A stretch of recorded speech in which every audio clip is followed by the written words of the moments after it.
Assalamualaikum warahmatullahi wabarakatuh. Halo teman-teman, perkenalkan nama saya Yolanda dari kelompok 9 yang akan memaparkan materi 8, yaitu teori belajar menurut Gagne, Bloom, Regelut, Piaget, dan Dewey, aplikasi pada pembelajaran PPKN, serta peranan guru dan siswa terhadap teori belajar tersebut.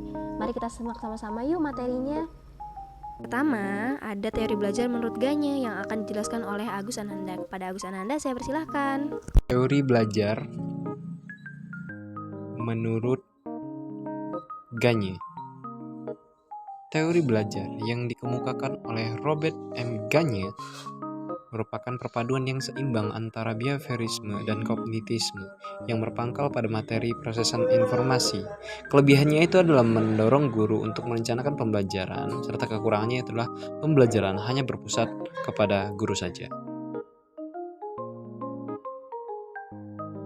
Adapun 5 hasil dari teori belajar menurut Gagne adalah adanya keterampilan intelektual atau pengetahuan prosedural yang mencukup belajar diskriminasi, konsep, prinsip, dan pemecahan masalah. Yang kedua ada strategi kognitif, adanya informasi verbal, serta keterampilan motorik. Tak lupa juga, terlebih dari itu, adanya sikap, yaitu suatu kemampuan internal yang mempengaruhi tingkah laku seseorang yang dasari oleh emosi, kepercayaan, serta faktor-faktor intelektual. Nah, setelah mendengar penjelasan tadi, ayo kita bahas teori belajar selanjutnya, yaitu teori belajar menurut Bloom. Mari kita simak. Teori belajar menurut Bloom. Berdasarkan teori belajar inilah dimunculkan taksonomi Bloom yang kita kenal dengan sebagai taksonomi tujuan pendidikan. Teori belajar Bloom adalah teori belajar yang membahas unsur pada jiwa manusia, yaitu kognitif, aktif, dan psikomotor. Teori belajar Bloom yang inilah paling penting dan paling banyak dipakai di seluruh dunia pendidikan pada saat ini, sehingga dapat menunjang proses pembelajaran dengan baik.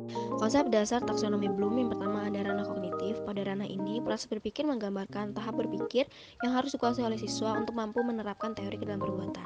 Yang kedua ada ranah afektif, yang berarti bahwa ditinjau dari aspek moral yang ditujukan untuk perasaan, nilai, dan motivasi serta sikap. Dan yang terakhir ada ranah psikomotorik, yang berarti implementasi dari KBM. Peserta didik tidak cukup hanya menghafalkan satu teori atau satu definisi saja. Selanjutnya ada teori belajar menurut Regelut. Kita simak yuk. Teori belajar Regelut.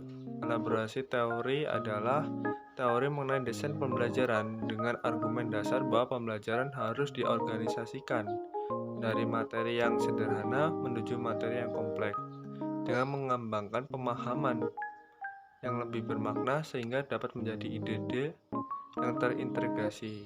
Kelebihan dari teori ini adalah pembelajaran dapat menyangkut keseluruhan sehingga memungkinkan untuk meningkatkan semangat pelajar, dan kekurangannya itu tidak semua peserta didik dapat mengikuti strategi ini dan implementasi pada Pancasila yaitu sesuai dengan sila keempat.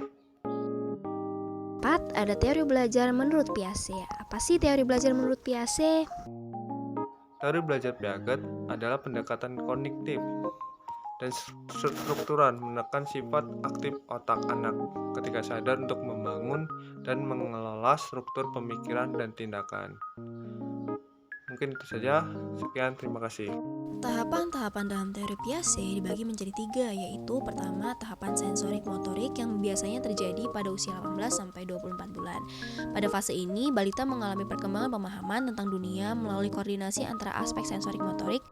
Yang kedua ada tahapan operasional, biasanya terjadi antara usia 2-7 tahun, di mana anak-anak akan beradaptasi dan bekerja menuju tahapan konkret yang bisa melihat objek atau peristiwa secara simbolik. Dan pada tahapan ini, anak-anak sudah dapat berpikir secara logis atau dewasa. Yang terakhir ada tahapan operasional secara formal, yaitu 12 tahun ke atas. Pada perkembangan ini, kognitif mulai berakhir ketika menginjak usia 12 tahun. Pada tahapan ini, anak-anak sudah memasuki tahap usia yang remaja. Dan yang terakhir ada teori belajar menurut Dewey. John Dewey atau biasa dikenal dengan Dewey lahir di kota Burlington yang terletak di Amerika Serikat pada 20 Oktober 1859. Beliau lulusan dari Universitas Vermont dengan gelar BA di bidang seni.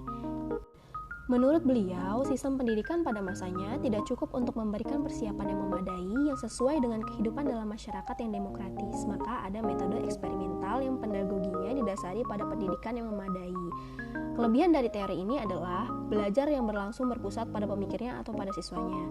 Sedangkan kekurangannya adalah mengajarkan peserta didik pada tingkatan yang lebih personal untuk mendapatkan keterampilan yang baru, sikap baru, serta cara berpikir yang baru.